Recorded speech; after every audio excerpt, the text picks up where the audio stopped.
Hello and welcome back to a brand new video of Fox Flicks on the film theaters. Today we're gonna see about how Puss in Boots should be dead. Now, we've all seen in the latest movies so far, Puss in Boots: The Last Wish, and how he's trying to wish for all 9 lives again. But what if he didn't even have 1 life left? Let's find out. Starlight, star bright, first star I see tonight. I wish I may, I wish I That's might better. have you subscribe to Film Theory. Oh, come on. Did it work? Matt, I am subscribed. I Hello, can't be more Internet. subscribed. Welcome to Film Theory, the show who's your favorite fearless theorist. Do you guys see Puss in Boots: The Last Wish? Review in Yes. a word, wow. We have come a long way from the original Puss in Boots. First rule of Bean Club, you do not talk about Bean Club. Second rule of Bean Club is you don't talk about Bean Club. Needless to say, I did not What go the in hell was expecting this that? new movie to be all that great. But Oop. DreamWorks basically Hold on. Sorry, folks. Alright, folks. I'm back. We're good. Let's go. kicked down the door and said, Hey, you want to see something cool? the story is wholesome, the characters are immediately iconic, and the animation, man, between this film, Into the Top Spider-Verse, damn and Mitchell's notch. versus the Machine, Mickey and the gang gotta be quaking in their boots. Mouse in boots. In case you haven't seen it yet, The Last Wish follows our hero cat as he realizes that he's on the last of his 9 lives. And so he goes on an adventure to find a fallen star that'll help him wish those lives back. But Puss isn't the only one who wants that wish. His former partner, Kitty Softpaws, Goldilocks and her 3 bears crime family, and the unapologetically evil Pie Bear and Big Jack Horner are all after it too. Yep. Word, it's the noble Phoenix. Pretty boss flamethrower, right? I love It this is. guy. He is one of my all-time favorite villains. And if that wasn't bad enough, a mysterious hooded wolf wants to claim Puss's last life for himself. Why? Well, because he's death. And I don't mean Yep. it metaphorically or rhetorically or poetically or theoretically or in any other fancy way. I'm death. Straight up. Yup, the physical Love manifestation it. of Love death it. itself is after Puss in Boots because he doesn't feel like Puss has respected the lives that he's been given. That said, all of this about wishing for more lives and death chasing him, it's all a moot point. Puss should already be dead. His 9th life is long gone. Forget the Tumblr sexy man wolf or pie boy over there. The biggest threat is Puss himself. Based on everything that we see from yeah. him in this movie, he'd be dead multiple times over. By my count, we're talking at least 7. And I don't mean stuff like riding explosive fireworks or getting thrown into signs that crash through windows or anything like that. No, you see, loyal theorists, almost every choice that Puss makes endangers his life. Death is absolutely right about Puss playing it fast and loose with these lives, but we're not talking about the big picture adventuring stuff. I'm talking about all the mundane, everyday things that's slowly killing this cat. Puss in Boots is wasting his final life, and I'm about to prove it to you. Grab your star maps and your therapy dogs, loyal theorists. It's time to dive in. First of all, let's just start with what we see Puss Well, crap, I don't have my therapy dog with me. I don't have a therapy dog. But damn, I don't have a dog to grab right now.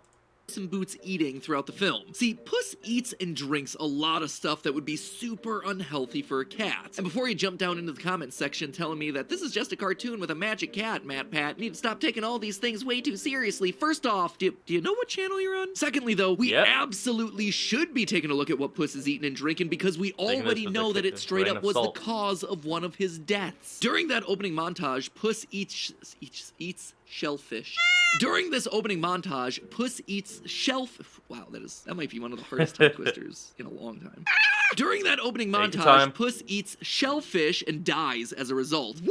Did it. Now, it's played for a joke in the movie, but shellfish allergies are definitely a thing that can happen to a cat. In fact, many of the Look at symptoms that. are similar to what we see Puss dealing with in the film. Hives, as well as swelling of the face and limbs. Admittedly, death is a bit of an extreme reaction to having this allergy. Normally, symptoms for cats are more mild, including hair loss, rashes, blisters, Ooh. scratching. Though some cats do experience respiratory problems as a result of the swelling, which can lead to their death. Why am I bringing all that up? Well, because it shows us that Puss in Boots is sensitive to this kind of stuff. And throughout the movie, we see him consuming a lot of stuff that would be a no-go for a cat. Firstly, we're talking about Puss's drink of choice, creme, or milk, I suppose. We see him drink a lot of it throughout the movie. Oh. It almost seems to have this alcoholic property for Puss, but that's not how real cats react to drinking milk. According to the People's Dispensary for Sick Animals, milk can be bad news for our feline friends. See, adult cats are lactose intolerant. Their intestines don't have the enzyme lactase, which would help them break down the sugars in milk. And even if they could physically drink it, you probably shouldn't be giving your cat cat milk anyway. Milk is full of fat. Basically, a saucer's worth of milk would be the equivalent of a human eating an entire 12-inch pizza in a day. And God look dang, at how much really? we see Puss in Boots drinking in just this movie alone. I'm telling you, a cat always lands on his...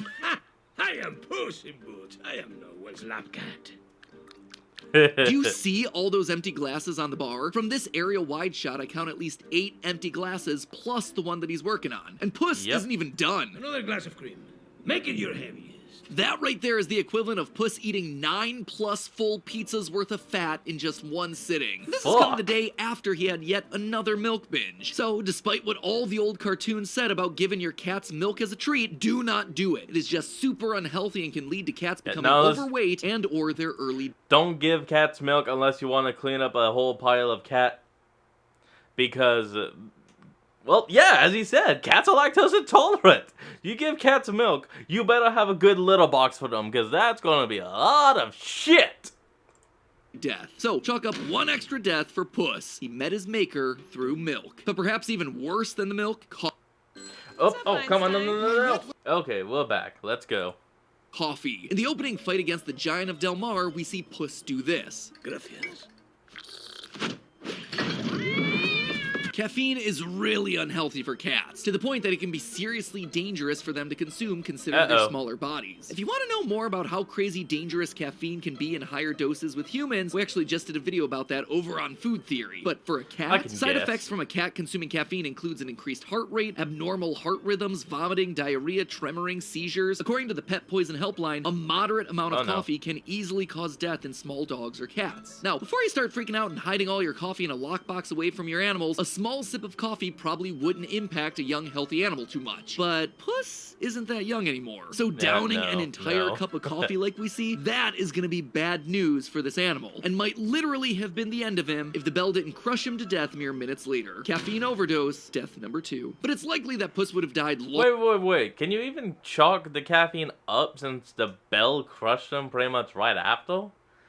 To be honest, the caffeine overdose should not count, since it...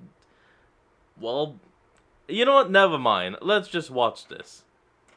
long before this movie. I'm not gonna take this serious. It's literally a damn joke. I'm just gonna shut up and watch. In fact, he would have died during the promotional tour for this movie. Hey, what's going on, everybody? I'm Sean Evans, and you're watching Hot Ones. It's a pleasure, amigo. Are you kidding me? A fictional cat got on Hot Ones before me. Screw that noise. Look into my eyes. Are you trying to kill me, Sean? No, but he's killing me, Puss. He's killing Oh, God. me. But yeah, he's probably killing you too. You see, the capsaicin in hot sauce is, as you might guess, dangerous for cats, with studies showing that it can constrict breathing, cause severe irritation in their throats and digestive system, and, in high enough doses, cause death. And when you're talking about a 2 million Scoville hot sauce, yeah, I'd say that's a fairly high dose for a feline. And then, of course, you have the literal tankard of milk. My kingdom for Latin. Hot Ones, taking out Puss's life before he even... I'm sorry, did he throw one of his boots at the guy? That is hilarious. Knew he needed a last wish. Capsaicin calamity, death number 3. Seriously, Sean, when you do eventually have me on, promise I won't make a mess of your studio. So okay, clearly Puss has himself some dietary issues, but there are other choices that he makes that probably would have gotten him killed a lot sooner. Specifically the whole in boots thing. Sure, your drip may be on fleek there, Puss, but you should not be wearing all these clothes in your particular line of work. I don't know if you've ever tried to dress up your cat, but they do not enjoy it. In fact, a lot of experts recommend against dressing up your cat at all. Mostly because it causes them a lot of stress with no real benefit other than some fake internet points for you. There's a famous hat, True. a feather, and of course, the boots. But even if Puss is the exception here and enjoys his clothes, his attire will have deadly consequences. Let's just start from the top, shall we? First of all, the hat. This one item of clothing would probably get Puss killed for 2 different reasons. First, by wearing a wide-brimmed hat like Puss does in the series, he wouldn't be able to take full advantage of his whiskers. You see, cats don't see the world the same way that we do. They have a whole suite of abilities to help them sense what's around them, and their whiskers are a crucial part of that system. The whiskers act like a sort of radar, able to sense changes in air air currents, vibrations in the air. They also serve as the first level of alert if anything gets too close to their face. Additionally, while a cat's long-distance eyesight is good, at very close distances, they struggle to see anything that's closer than 30 centimeters in front of them. As a result, their whiskers help them navigate that close-up world. By touching the whiskers against objects, they can tell where things are, how big they are, even sensing their texture. But the hat is going to stop all of that from happening. It's going to change the airflow. It's going to change vibrations. It's going to prevent Puss from getting his face close to objects so his whiskers can touch them. Basically, the hat is going to be dulling one of his most important senses. Or, I suppose I should say, two of his most important senses. You notice what else the hat covers? His ears. That would be a problem regardless of whether you're talking about a human or an animal. Basically, you're just muffling the sound, allowing enemies to more easily flank or sneak up on you. Almost exactly like we see Death do in the movie. If Death here didn't want to be so dramatic, he could have killed Puss and gone about his business without the cat being any the wiser. But the dulling of his hearing is actually worse for Puss because he's a cat. You see, cats have some of the best hearing of pretty much any animal you're gonna have around the house, with a wider auditory range than both humans and dogs. But we're not just talking about better hearing ranges. Cats have a lot of muscle control over their ears, and they're able to turn their ears towards any source of sound. I don't know if you've ever noticed that with any cats that you know, but if you make a sound in a quiet room, just notice how their ears are able to pivot in your direction, like a big antenna or a radar disc. This cool technique increases their hearing sensitivity by 15 to 20%. Wearing a hat is gonna eliminate all of that, and that's without even mentioning all the other biological ramifications. Wearing a hat basically nerfs all of a cat's hearing benefits, and all of this is without even mentioning the other biological ramifications, like the fact that cats release a lot of their excess heat when stressed through their ears, meaning that Puss is gonna be sweltering in any battle he's in the middle of. All in all, he may look dapper, but that's a hat-tastrophe that's waiting to happen. Death number 4. Similarly, Puss's cape is also going to be causing a massive problem. For all intents and purposes, the cape is going to act like a collar, but just much more dangerous than a normal collar. See, though putting a collar on your cat is usually fine and helps identify your feline friend to strangers, they can be dangerous in specific situations. If they become snagged on some sort of object like a branch or a rock, then the cat might be choked or strangled. The cape is going to present all of the exact same problems, but 10 times worse because it's just a bolt of fabric that's hanging from his neck. Puss's cape is just an open invitation for him to be caught and choked, especially in a fight with an enemy who's smart enough to just grab the thing. And wouldn't you know it, that's exactly what we see happen in this new movie. He does honestly, rip Edna it Mode from easily, The Incredibles been right about this one for decades. Knock it! Death number 5, no escape for this cape. But perhaps now, hold on. As we just saw, yes, Death did grab the cape, but it ripped in his hand. So, wouldn't that mean that the material the cape is made out of is easily tearable? So, even if he did get stuck and he was panicking, at most, he would have just ripped the cape off. Or if he wasn't panicking, he would have just been able to unclick the button on the front and run from that. But, you know what? Who knows? When you're panicking, you don't think straight. The worst in his whole attire? The boots. You ever notice how cats try to get anything that's stuck on their feet off? Puss himself literally does this in the movie when he's forced to wear those little kitten mittens. Stupid mittens. Cats don't like having their paws covered for a lot of reasons. Some of them are kind of mundane, like the fact that there are scent glands in their paws that help them mark their territory. They're also comforted by kneading their little cat beans on their owners' stomachs. But other reasons are a lot more serious. The most obvious one is that paw pads are a massive shock absorber. They help cats remain quiet and stealthy. Cats literally evolved to walk on their toes so they can move more silently. Changing that up to loud, heavy boots click-clacking as Puss moves around is gonna give up a massive natural advantage that cats have as fighters. Another problem, cats actually sweat through their paws, mostly when they're nervous. Ever take your cat to the vet and notice that there's damp little footprints everywhere? So if Puss in Boots ever gets anxious or scared, he's gonna basically be standing in a pool of his own sweat in the boots, on top of getting himself a case of sweaty palms and dropping his sword everywhere. Huh, wonder if we've ever seen that in the movie.